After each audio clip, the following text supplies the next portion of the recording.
ప్రభుత్వం ఇచ్చే సంక్షేమ కార్యక్రమాలు ఆ కమిటీల ద్వారా పేద ప్రజలకు అందజేసి వచ్చే స్థానిక సంస్థలు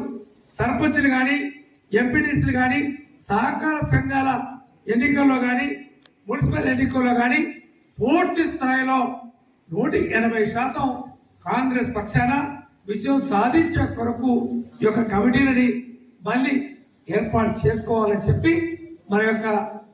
ఇన్ఛార్జి గారు మీనాక్షి నటరాజన్ గారు ఆదేశించిన ఆదేశానుసారంగా తెలంగాణ రాష్ట్రంలో ఈ యొక్క ప్రక్రియ జరుగుతూ ఉంది. కాబట్టి అందులో భాగంగా మన యొక్క నల్లబెల్లిలో కూడా మండల కమిటీ నిర్మాణం ఈరోజు